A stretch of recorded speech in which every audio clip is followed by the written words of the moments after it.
When I first heard about Chomsky's thoughts on postmodern philosophy, I was a bit flustered. If you look at the phenomenon as a whole, its effect has been, I think the effect is pretty clear. It allows people to take a very radical stance, more radical than thou, but to be completely dissociated from anything that's happening for many reasons. One reason is nobody can understand a word they're saying. I thought to myself, what a strange anti-intellectual attitude to have towards an entire philosophical tradition. Then I discovered that other famous philosophers like Daniel Dennett, John Searle, Thomas Nagle, Dan Sperber, Martha Nussbaum, and many others had all echoed related sentiments. Then I found out that Foucault, probably the most famous postmodernist, had also said revealing stuff regarding these issues. I was also surprised when I discovered that about 20 professional philosophers, including Quine, had signed a petition against giving Derrida an honorary degree. This is quite scandalous territory for academia. So I started to wonder, what the hell is going on? Given the names involved, I started to become a bit more dubious about the fact that the criticism could be labelled an anti-intellectual one. So I started to take these views more seriously, and through time, reading the works of quote-unquote postmodern authors and their critics, I started to develop my own thoughts on the matter. Now, my thoughts are not set in stone. In fact, I welcome commenters that may try to change them. I'm open to revision, as I think everybody should be. I've gone back and forth quite a bit. Well, this video is going to be explaining basically where I'm at. As an academic, I know there are some tricky tricks one can use to publish. For example, in my field, people do p-hacking, removing outliers. In machine learning, you can change some vacuous part of the architecture to beat state-of-the-art results. In physics, people have fabricated data. In mathematics, you can salami slice your results, your theorems, to inflate the number of papers you write. I know there are tricks. I think there could be tricks in philosophy too. Unfortunately, it's not easy to compress everything I want to say in a few minutes, so perhaps it's best we proceed by example by seeing me struggle to understand some philosophical writings. Okay, so let's analyze some Derrida together. Now let's try to be as good faith as we possibly can, and we will see if problems arise. Now let's try to give the appropriate context of what is sort of going on, because, commenters say that these passages are always read out of context, which is a reasonable objection to have. Now, the broader context is that Derrida has, employed about 100 pages to point out some limits of language, to point out the fact that the meaning of words is always unstable and always changing. And regarding the broader scope of what Derrida is trying to do, well, that's a bit harder to put into context because professional philosophers disagree on what exactly Derrida was trying to do. There are still, different camps. Different people think different things, but in general, some people think that Derrida was trying to constitute a new science of language, something that could be neutral with respect to our current understanding of language, or that could transcend it in some way. While others think that Derrida was demonstrating the impossibility of constructing a new science of language. And others still think that the book was a parodic provocation of sorts. So one of the themes of the book is trying to understand if a constitution of a new science of language is possible and what desiderata should it have, I guess. Okay, so Derrida starts by saying, the constitution of a science or a philosophy of writing is a necessary and difficult task. Plain English, complete plain English, see? Derrida is easy to understand. Let's stop the video. Wait, stop the video, right? So Derrida seems to be implying that we can construct a philosophy of writing because it's a necessary and difficult task. Now, if it was an impossibility, you wouldn't say it's a necessary and difficult task. You would say it seems like a necessary task, but it's actually impossible. Or you would say the constitution of a science or philosophy of writing is impossible, and now I'm going to explain why. So if you say the constitution of a science or philosophy of writing is a necessary and difficult task, it seems like you're implying it's a possible task, maybe something that we should undertake. But, A thought of a trace of difference or of reserve, having arrived at these limits and repeating them ceaselessly, must also point beyond the field of episteme. Now, don't worry, I'll try to explain all these terms here. So first of all, thought. Well, thought, Derrida is going to define it later. Derrida is going to define it in the next sentences. And this is a very bad thing to do. Usually first you define something and then you use it. You don't use it and then you define it. But let's not be too anal here. So thought is going to be defined later. A thought of a trace of difference of reserve. Now, trace, difference, or reserve, if I had to explain all these terms, I would take about 20 minutes. Let's just say it's stuff that Derrida has well defined previously and which points towards the fact that language, the meaning of words is never fixed, it's always deferred. It depends on all the other words, and so it's very hard to get a grasp of the meaning of stuff. So these are features of language that Derrida has pointed out previously, and they all point to the fact of this difficulty in understanding the meaning. In fact, he says, having arrived at these limits and repeating them ceaselessly, as he has indeed done, must also point beyond the field of episteme. Now, what is episteme? Well, episteme is a word that comes from Foucault, and basically Foucault used it to describe the underlying rules and assumptions that define knowledge in a given historical period. And Derrida is essentially using it in the same way here.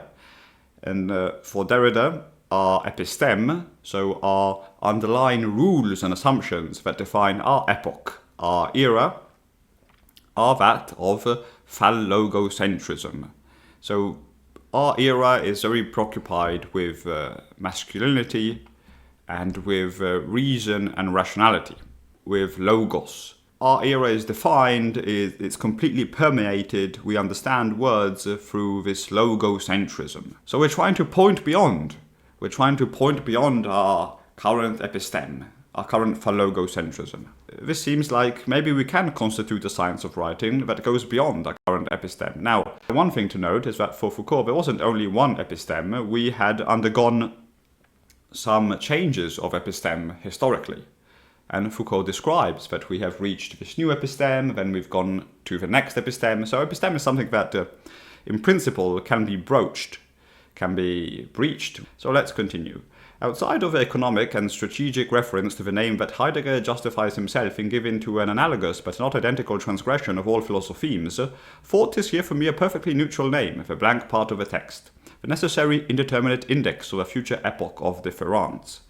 Okay, so let's not get worried here. So the first part, outside of economic and strategic reference to the name that Heidegger justifies himself in giving to an analogous but not identical transgression of all philosophemes, here Derrida is simply saying that Heidegger had defined this word being, and this word being was a transgression of all philosophemes. And what are philosophemes? Philosophemes are traditional philosophical concepts. So Heidegger had defined this word being, and this concept, the philosophical concept he defined, was a transgression of all the other traditional philosophical concepts. Now, analogously, thought for Derrida is going to be a transgression of all the philosophemes. Now, an analogous but not identical transgression. What is thought then? Thought, and here Derrida is finally going to define the word that he used previously. Thought is here for me a perfectly neutral name, the blank part of a text, the necessary indeterminate index of a future epoch of difference. So let's try to be as charitable as we possibly can. So thought is something perfectly neutral because it's neutral with respect to our episteme. It's trying to point to something in the future. So perhaps this is why thought is a perfectly neutral name. It's trying to refer to something we can't yet conceptualize in our phallogocentrism. The blank part of a text, the necessary indeterminate index of a future epoch of difference. Now see, so thought is a pointer to a new episteme, to a liberatory episteme where we can understand language through the differences, the differences, the difference. In a certain sense, thought means nothing. Okay, so again, let's try to be as charitable as we possibly can. This thought means nothing because we can't grasp it with our current tools. We can't fully conceptualize it. It's something that it's a pointer to a future epoch of difference. Like all openings, this index belongs within a past epoch by the face that is open to view. Now here, it seems like this index to a future possibility, we can only see a face of it from our current epoch, from our current episteme. In our phallogocentrism, we can only see a face of this opening, of this new science of writing, ? This thought has no weight. It is in the play of a system the very thing which never has weight. So it seems like this passage is hopeful because there is this index, this perhaps new thought, and there's a face of it that is open to view to us. Maybe we can breach our current episteme and we can reach this new science of writing that is going to be not phallogocentric, that is going to be liberatory. And it's going to be an actual science of writing, one that is neutral with respect to the episteme. And maybe not only this episteme, but perhaps even the next episteme. It's perhaps neutral with respect to everything. Then Derrida says, thinking is what we already know we have not yet begun, measured against the shape of writing. It is broached only in the episteme. Now this, I have like 3 or 4 competing interpretations. I'm not sure what he means. But then Derrida concludes by saying, grammatology, this thought, so now thought refers to grammatology, which is some form of new science of writing or something, would still be walled in within presence. And presence has a very negative connotation for Derrida because it represents a feature of our current phallogocentrism in which we think that words have fixed meanings and are static in a way. So presence is a fact that we perceive things as fixed and static. So this thought would still be walled in within presence. So it would still be, this thought would still be walled in within a current understanding of it in our phallogocentric episteme. So the last sentence seems to cast away any hope of actually constituting a new science of language.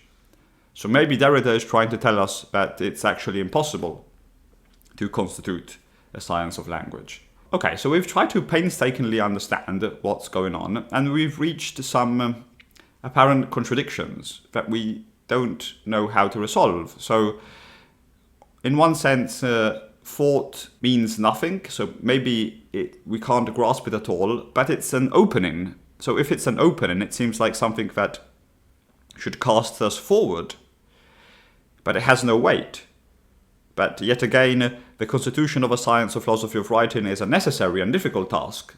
So it seems like it's something that we can do. But then again, thought would still be walled in within presence. So this vague, amorphous thought that Derrida has defined for us, it's not clear if it's... in essence, it's not clear if Derrida is saying that the constitution of a new science of language is impossible or not. So at the end of the day, when I read this passage, I'm left quite confused. And I'm not sure what thought means, and let's be real, is it really well defined, this kind of amorphous blob of thought? What does it mean?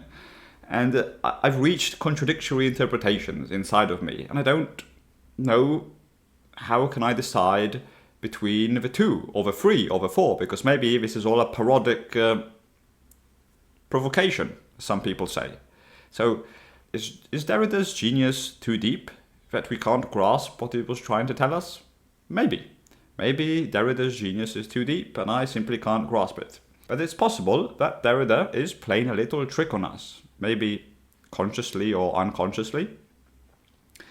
It's possible that a little trick is being played here. This is what happens to me when I'm confronted with these types of passages, because I like to find the hidden meaning or what the author meant in a movie, in a book, or in a play. So I'm going to really dig down. I'm going to understand what all these words mean, I'm going to Google them, I'm going to see what other experts say about them, and I'm going to work on this passage, I'm going to understand this shit. I'm going to 100% understand this shit, I'm going to dig down.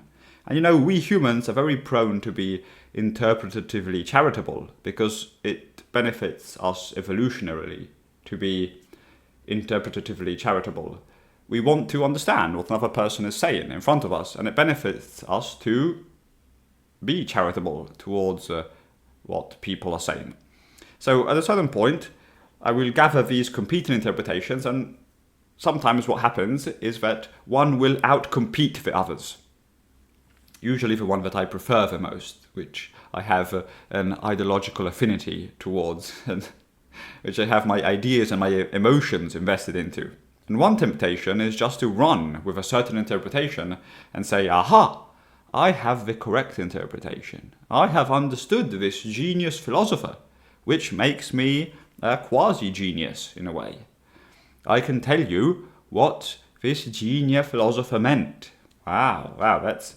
And all my work paid off. All my work, the effort I put in to understanding this passage paid off at the end. See, you don't want to let all your efforts go to waste. The more you work on it, the more you want to give authority to who has written the words. Another temptation is try to convince yourself that you kind of get it. To belong, to be part of the in-group that kinds of gets it. And I think I've ceded to that temptation in the past, to say, oh, I think I kind of see what he's trying to say. But when you're left with competing interpretations, have you really understood something? Can you really build knowledge out of that thing? And if you can, it becomes kind of hard, because you're always living in a superposition of different interpretations. If I don't understand something, my first instinct is not to say that the philosopher is being too vague, it's to say the philosopher is a genius and I can't understand him. There is also kind of like a social pressure to revere authority. It's not nice to say, I don't understand, when people seem to have high confidence in the intellectual worth of the author. At some point it's like a divination. We're trying to divine the stars of these passages. It's like, this is why people say the high priests of postmodernism, because priests often have different interpretations of passages of the Bible, of what they mean, according to the situation. And so when people interpret these passages by postmodernists, it's like being a priest, because you assign your own interpretation to it. So, be warned. Sometimes you could be reading tea leaves at the bottom of a glass. Now, the great part of reading of grammatology or other texts that I think have this problem is that it's not that everything is impossible to interpret correctly. It's not like philosophers always spam obscure passages. It's not like Derrida was always spamming obscure passages. In fact, there are passages where I think one can reach an interpretation, or I think the interpretation is quite clear to understand what is being said. But this makes the obscure passages way more powerful, because you think, I've understood the previous one, so now there's this obscure one, and I should be able to understand this one too. And it kind of increases your psychological need for closure. You see, we are dealing with kind of perverse psychological mechanisms that lead people that led me in the past to assign authority to these writings, even though I couldn't comprehend them.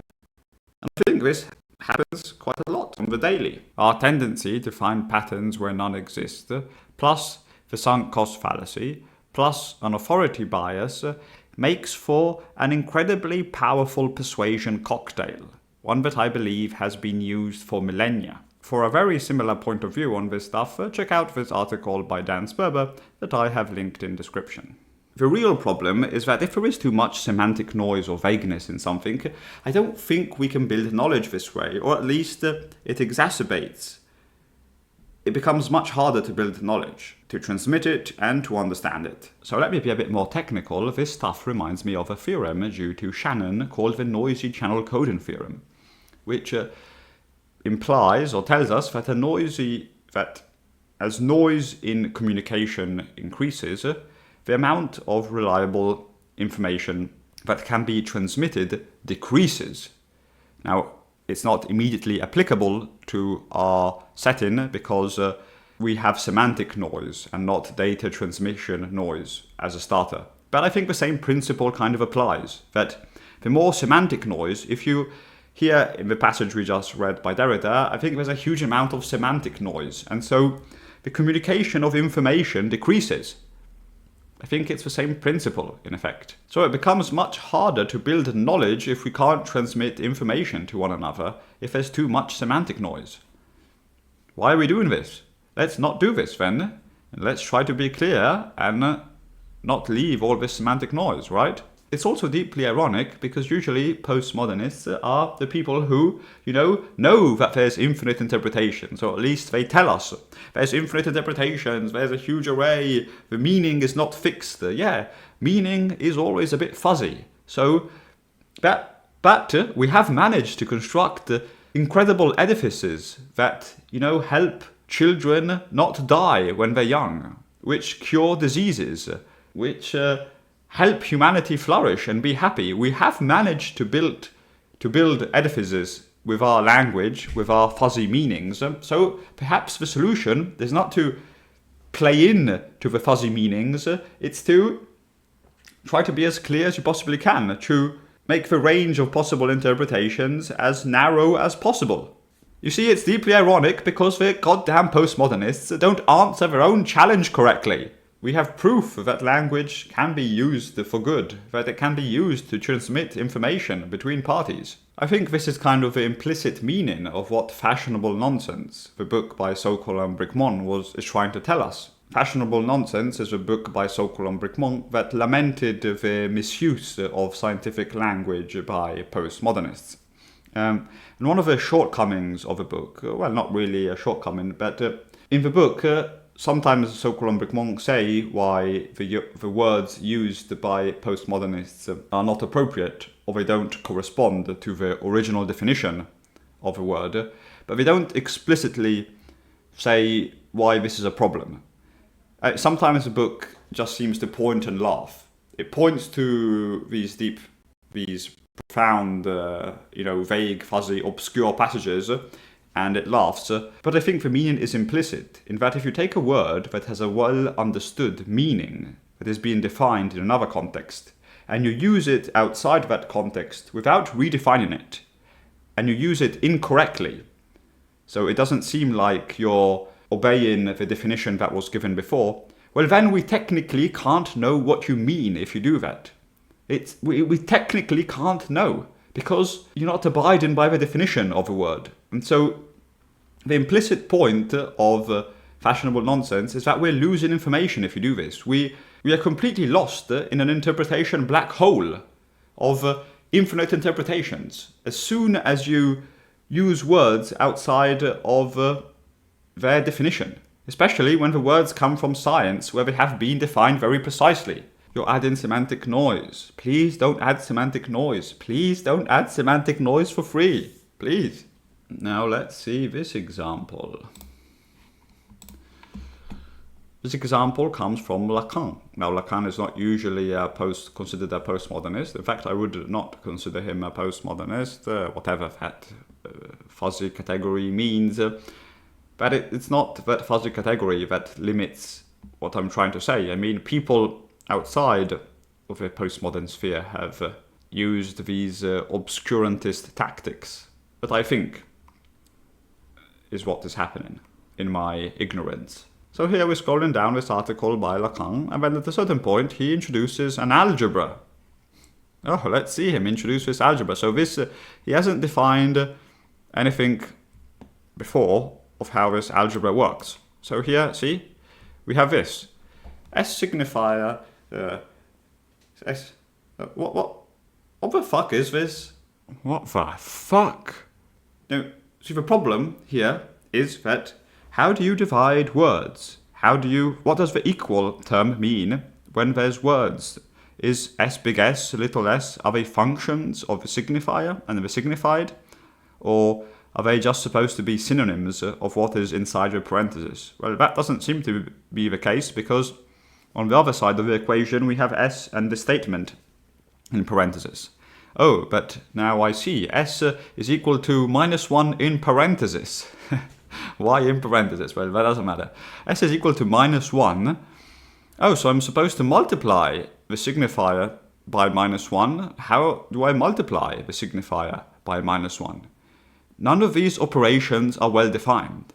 This is like saying, a boobly boobly dooby, a boobly boobly boobly boobly. There's exactly the same amount of information in a boobly boobly boobly and this. Hence, by calculating this signification according to the algebra I use, namely, this is what the subject is missing in thinking he is exhaustively accounted for by his cogito. He is missing what is unthinkable about him. Who underlined this? Who underlined this? I don't want to be mean. In fact, I hate being mean, but we can't construct knowledge this way. We can't proceed. This is an archetypal example of what I'm talking about. It should drive the point home. I literally have 10 million infinite interpretations of this passage. The signal to noise ratio is way off. It's essentially a case of zero information being transmitted. I don't think we can proceed to build any knowledge here. Okay. Now, unfortunately, what I'm saying makes it hard for me to levy critiques on the substance of what different postmodern authors had to say. Because sometimes it's difficult to understand the substance when you are stuck in understanding the form. The problem is prior to the substance. It stops at the form, because often you can't reach the damn substance. Indeed, when people have accused various postmodern authors of being moral relativists or epistemic relativists, oftentimes the authors have then come out and said, no, you have misinterpreted me. I'm not an epistemic relativist. I'm not a moral relativist. You have misinterpreted my writings. So, you see, the critique is stuck at the form. I would have a lot to say to critique about moral relativism and epistemic relativism. But first, I need to understand the positions properly. What is the actual position of an author? And a lot of times you can't reach this actual position. The position is out of reach. It's a fog bank. Now, of course, let me say something that's obvious. It's not like every postmodern author engages at the same level in obscure language games. Some do it more, others less. Of course, the problem extends beyond the postmodern sphere. It extends to continental philosophy and even to STEM. I've seen it happening in STEM in some places. Postmodernists get the brunt of the critique because they play into this stuff more than others. Sometimes they really dig down. But you see it everywhere, in religion, in physics, especially when talking about quantum stuff, in Russell Brand, in Deepak Chopra, in some contemporary post-colonial academics. Oh, by the way, and all the Christians that are rubbing their hands together because I'm dunking on postmodern absurdities, well, I have some news for your Bible, guys. I have some news for the Bible. And by the way, it's not always easy to see through this stuff. I feel like I got fooled by it many times during my life. It allows for a kind of mimetic Ponzi scheme where the first bullshitters reap the social rewards. Now, of course, I'm not 100% sure of what I'm saying, as I'm not 100% sure of anything, but I'm raising a red flag here. I'm raising a red flag. Now, let me give an example that is outside of a strictly continental tradition, and let's consider a philosopher that I think is great and had some amazing insights. Kant. I think Kant, despite his intellectual genius, I think he sometimes forces you to divine the stars. He puts you in front of complications to exit his own difficulties. For example, take this paragraph of Kant that I will not read. Actually, okay, I will read it. When I conceive a hypothetical imperative in general, I do not know beforehand what it will contain until I am given the condition. So here, Kant, I think, is trying to justify the categorical imperative. He is trying to explain why it's true or why it's justified by reason. He's giving an argument or a point towards the fact that the categorical imperative is true. But when I conceive a categorical imperative, I know at once what it contains, for as the imperative contains, beside the law, only the necessity that the maxims shall conform to this law. While the law contains no conditions restricting it, there remains nothing but the general statement that the maxim of action should conform to a universal law. And it is this conformity alone that the imperative properly represents as necessary. Okay, so how does this justify the categorical imperative? Why is the categorical imperative true because of this? I'm not sure. I'm left with a bunch of semantic noise. This showcases how even brilliant people that have brilliant insights to consider can sometimes use this apparent trick. Or maybe they don't realize that they are writing with too much semantic noise. Now, I'm not saying this is done consciously in all cases, because in some cases it has become part of the culture, of the philosophical culture. This seems like as good a time as any to confess that when I started writing my first philosophical beliefs, a part of me wanted to make my writings way more unclear.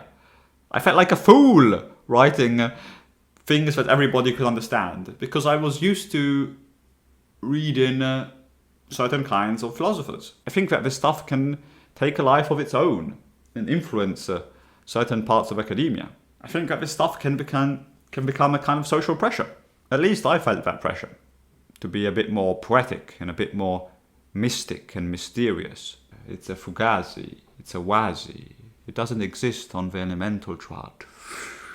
Now again, let me say another thing that's obvious. It's not that if somebody speaks through deepities and obscurantism in some work, it doesn't mean he can't have produced other clear work, or that other parts of the work do not contain any value at all. It's just that if you see this stuff, beware. Beware of the possibility that I'm presenting to you. Consider this possibility. And again, maybe I'm wrong. Your mileage will vary with the author and with the text. Another trick I won't talk about much, that I've noticed, is that postmodernists, quote-unquote, tend to repeat themselves a lot. They find a problem and then they repeat it. They repeat it a lot. They repeat it in more and more difficult terms. But repeating a problem doesn't do anything to solve it. If you find a problem and when you repeat it over and over again, you're not solving the problem. It's not helping. It does make your writings longer though, and that can be useful to publish more or to write a book. Now in STEM, sometimes people do a similar thing where they salami slice a result over multiple papers, across multiple papers, to kind of inflate their body of work. But why care about this stuff? Maybe people are just having fun. Indeed, I too occasionally like to read some postmodern writings when I want to get an aneurysm. No, I kid. Sometimes I think I've actually had fun trying to interpret what some postmodern author is trying to say. So maybe it's just all a fun endeavour. Well, the problem is to me that I'm very worried about teaching sophistry in schools. I don't want us to teach sophistry in school, and that worries me. And I think this is a form of sophistry. The issue to me is that when you are taught sophistry and obscurantism, you tend to think irrationally.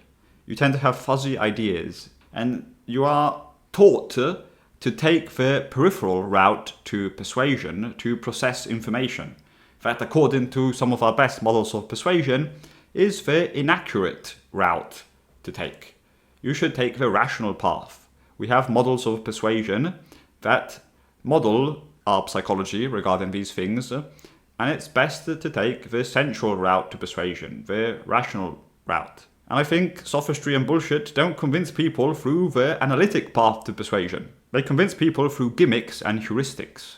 And when you think irrationally, you lose sight of the truth, and things tend to go to shit when you lose sight of the truth. For example, something that has happened historically is that totalitarian regimes that tend to kill millions of people come up when we lose sight of the truth. And by the way, the ideological roots of totalitarian regimes have often found fertile soil in continental philosophy. No, that's a low blow. We're going to crop that one out. The fact is that I think that our society is completely permeated by sophistry and bullshit. It's literally everywhere, so I don't want it in schools. Schools should be the place that protect you from this stuff. We should be teaching people to be protected by the sophistry and bullshit that goes on literally everywhere. And I'm not sure the internet is helping. I'm scared of people getting sucked into mimetic Ponzi schemes by an authority bias. I want to warn people. This is a possibility. The reason why I bring this critique forth on YouTube is that a lot of people learn about philosophy on YouTube. And YouTube is kind of continental philosophy dominated.